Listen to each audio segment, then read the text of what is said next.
All right, well, we're finally getting out of the heat and we're heading up into the mountains. The mountains are the San Juans. You can actually get a much better picture of them over here, snow-capped mountains. This is the western edge of the Rocky Mountains and my favorite part of the Rockies. We're at Escalante, Pueblo, at the Visitor Center and Museum for the Canyon of the Ancients National Monument, the country's newest monument. It was created by President Barack Obama in the year 2009. This is a kind of place that most people don't come to, especially because it's near Mesa Verde. Everybody that wants to see Indian stuff always goes to Mesa Verde. And places like this are just off the radar screen. This is also weird because it's run by the Bureau of Land Management. Bureau of Land Management, like, they're not in the recreation business. But I'll tell you what, when they do get in the recreation business, they do a bang-up job. The museum down below and the landscaping around it, the architecture of the building, the trails, the interpretive signs, it's just amazing, absolutely amazing. The Pueblo itself hasn't been really uncovered very much. In fact, they didn't even start uncovering it until 1975. And so they've only taken about a third of the top off of it. So it's not as, let's say, interesting as Lowery, where everything is exposed and you can see what's going on. But it still tells the same story. And it's about people that came in about the year, about 1000 AD, they started rolling in, and by 1300, it had gotten so dry, they had moved down to the Rio Grande Valley, where it was wetter, and became the Zuni and Acoma Laguna, and what people are now calling ancestral Puebloans, which is a mouthful for indeed. There's also a beautiful lake down here, which I don't know much about, but if it was warmer, I can tell you where I'd be down there in that lake swimming. You can also see the effect of drought. You can see what people around here call the bathtub ring, which is you can see the water was up to the green and now you have this white line around the lake.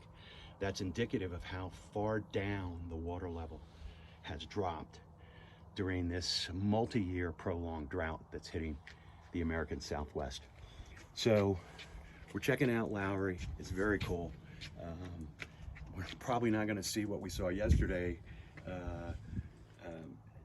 It's, as I say, not as exposed and not as open to interpretation, but it's still really, really cool. All these people were connected.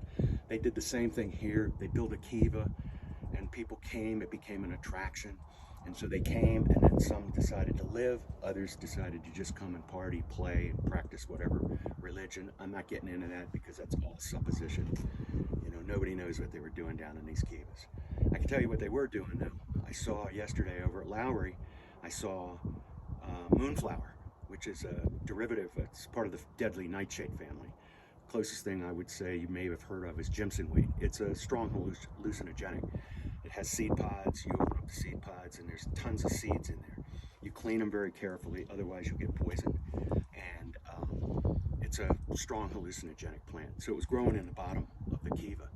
Now there's no moonflower around here because it only grows in stream beds. And so what ends up happening is they're probably down there, they're practicing some sort of, maybe they're partying, maybe they're having some religious ceremony. The bottom line is they're ingesting the seeds of the sacred Datura moonflower, and the seeds get on the ground, and now you got moonflower growing out of the floor of the Kiva.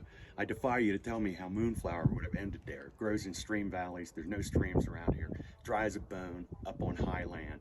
They had to have imported it, and if they did, they were getting buzzed. So I guess that shows, you know, people, no matter what time period they're from, like to party. And so, anyway, if you're out this way towards Mesa Verde and you're looking to get off the beaten track and get away from the folks that are mobbing that very popular and very fantastic ruin, arguably the biggest and best ruin in the United States as far as Indians from the Southwest. And you know, if you're out that way, you know, take about a 30-minute trip away from there and come on over here. I would suggest you do this, you do Lowery, and you do Hovenweep. All right.